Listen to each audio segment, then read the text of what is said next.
call Halal Yahweh, Ba'ashem Yahushai, Ba'ashem Rakakadash. Double honors to the elders and apostles of Great Millstone who rule well. I am not a member of Great Millstone, but I've entered into their labors.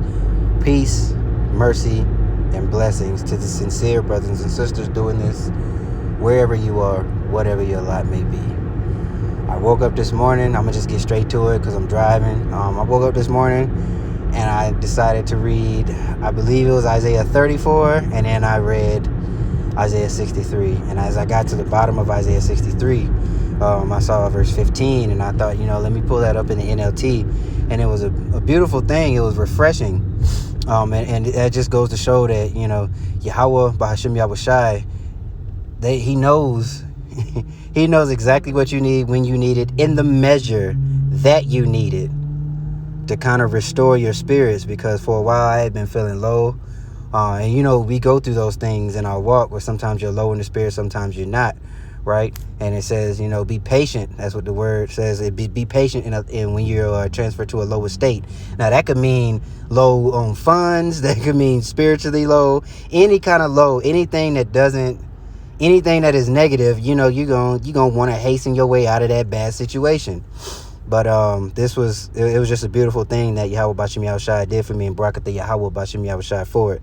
All right, so let me go ahead and read it in the KJV, and then I'll switch over to the NLT.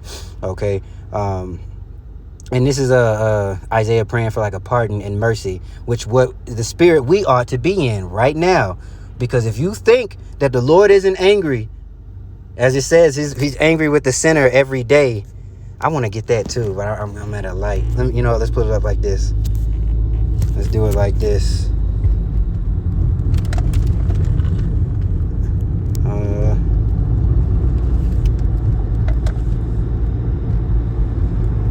As I'm driving, bear with me. Boom. So that's in Psalm 7 and 11. We'll get that next. So let me read this real quick. Look, verse 15, Isaiah 63, verse 15. Look down from heaven and behold from the habitation of thy holiness and of thy glory. Where is thy zeal and thy strength?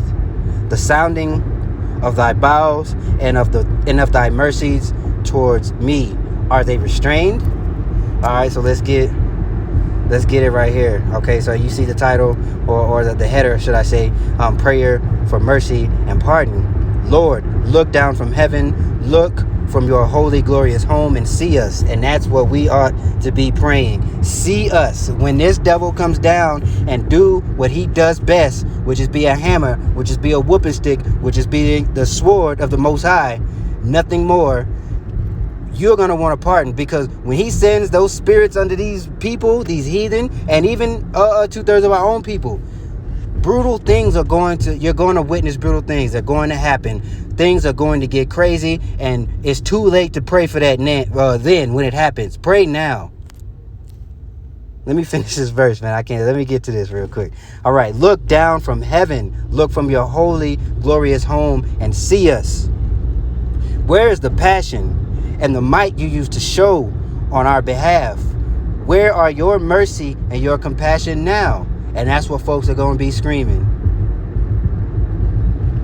And some of them are even going to be cursing the Lord because they think that they were serving him. They heard the truth. They heard the name, but they mocked it. And the first thing they're going to do when calamity hits is scream, oh, Jesus, but ain't no Jesus. And at that time, they're going to scoff even more and solidify their destruction. Surely you are still our Father. It's verse 16. Even if Abraham and Jacob would disown us, Lord or Yahweh, you would still be our Father. You are our Redeemer. And how is he going to redeem us? Through Yahweh Shai. Anybody telling you accounting out Yahweh Shai, you need to get away from them. Anybody telling you go straight to the Most High? Anybody telling you anything outside of Yahweh Shai, going to the Father? Because there's only one way. You go to the Father, or through the Son to the Father. That is your mediator.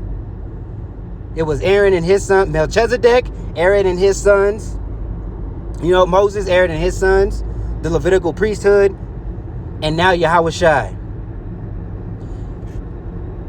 and you, anybody, I'm telling you, you make that sacrifice of none effect, well, you can't do it. But if you null it out yourself by denying Yahweh Shai, man, I don't want to be you. I'd be scared to be you. Verse 17. Lord, why have you allowed us to turn from your path? Why have you given us a stubborn heart? We no longer fear you, so we no longer fear you. He's asking. Let's see, I'm driving. Hold on, let me get this.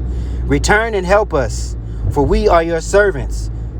The tribes are your special possession. And you can find that. Let me get Psalm 7 and 11, because I said the Lord was angry, or God is angry with the sinner every day. Let me get Psalms 7 and 11, and then we'll get a couple of scriptures about being his special possession.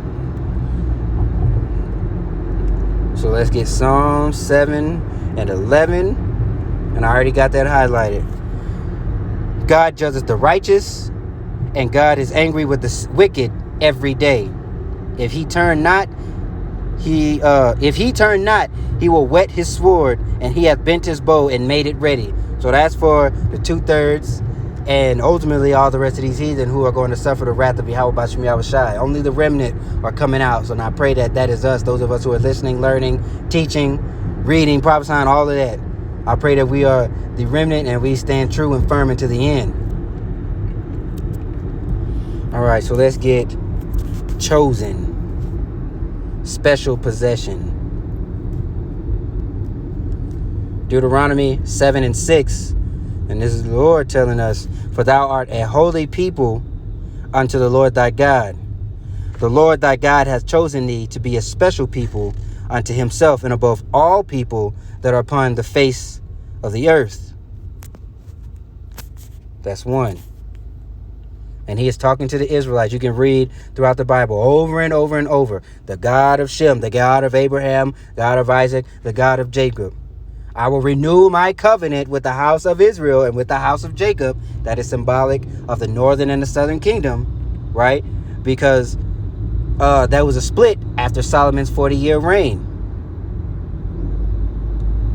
What did I want? Second Esdras. I think it's 2, maybe 3 at the bottom. Let's see. Wait out for the wickedness. All right. So read through this entire chapter, but I'll just get straight to the point. Verse 34 on down. Weigh thou therefore our wickedness now in the balance, and theirs also that dwell in the world. So that Ezra is saying, like, measure us upon the rest of these heathen, the rest of these people that you didn't give your covenant to. Okay? And that dwell in the world, and so shall thou, and so shall thy name nowhere be found. Why? Because he put his name on us. Yashar Allah, he is the prince of the power. Yahawada. Oh, that is Judah, by the way, if you didn't know. Okay, or when was it that which they that dwell upon the earth have not sinned in thy sight? Or what people have so kept thy commandments? Thou shalt find that Israel by name hath kept thy precepts, but not the heathen. What's another one? Oh, wait. We'll go to the New Testament.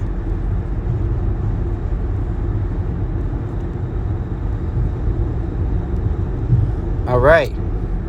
Romans 11, starting at the top. I say then, hath God cast away his people? God forbid. For I also am an Israelite, and this is Paul talking, of the seed of Abraham, of the tribe of Benjamin. Now, who does Benjamin go back to? Because Christians love to talk about we're all descendants of Abraham, right? But Abraham had Isaac. Like I said before, Isaac had Jacob. Jacob's name was changed to Israel after he wrestled with the angel for a blessing. And he is the progenitor of the 12 tribes, Benjamin being one of them, of the southern kingdom. So it's very apparent who the Lord's chosen are, who he is coming back to redeem through Yahweh Shai. Okay, verse 2. God hath not cast away his people which he foreknew. Look that word up. Wrote ye not what the scripture saith, Isaiah or Elias? how he maketh intercession to God against Israel, saying, and we'll go, you can read that because they're talking about how they killed the prophets, and that is a part of our legacy. Always going off, right? Let's get one more. We'll get Hebrews.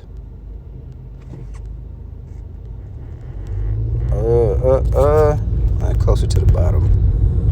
I believe it's 11. Let's go to 8 first. I can't remember if it's 8. Yeah, so let's go to 11. I thought I had it highlighted.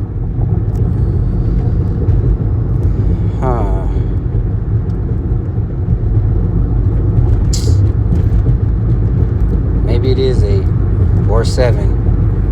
Bear with me for a second.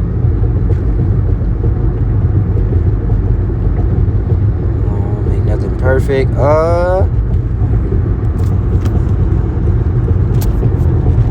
Let's try this. Stony Heart. Come on, man.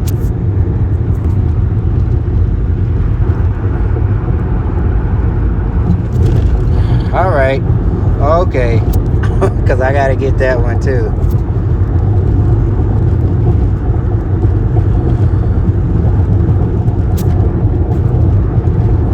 Not Ezekiel.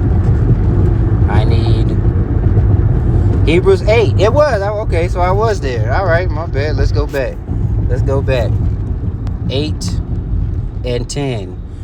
Straight to the point. Hebrews 8 and 10. For this is the covenant that I will make with the house of Israel after those days, saith the Lord. Okay, so this is coming into the new covenant. We are not in the new covenant because we would not be on the corners. Our people would not be on the corners teaching and preaching. And we wouldn't have to be telling Israelites that they're not Africans and that they're not black and that they're not Latino or anything that was named after the oppressor. We would be speaking Hebrew. We would be speaking our actual language, not Spanish, not since we were scattered all over the world, not Japanese or even English, none of that. All right, so we're not in a new covenant, because that means Yahushua would have had to come and return and destroy all of this. World War III, and in a mandatory implementation of what, okay, that thing that goes in your arm so you can conduct your daily business. All of those things would have had to have happened, and they have not. So this is the new covenant that we are going into, that is going to be established after those major prophecies. Okay? Finding fault with them. Okay. Verse 9. Not according to the covenant that I made with their fathers. That's a possessive pronoun. In the day when I took them by the hand and led them out of the land of Egypt, because they continued not in my covenant. We went off. We worshipped idols. We did everything according to what the heathen that we kicked out of the land were doing. All right. And I regarded them not, saith the Lord. For this is the covenant that I will make with the house of Israel after those days, saith the Lord. I will put my laws into their mind and write them in their hearts. And I will be to them a God, and they shall be my people. Okay. And you can read the rest of that. They shall not teach every man his neighbor. Okay. You know the drill. We got that. And if you don't, read it. Go look and read it. Seek ye out of the book and read. All right. So with that being said, Shalom.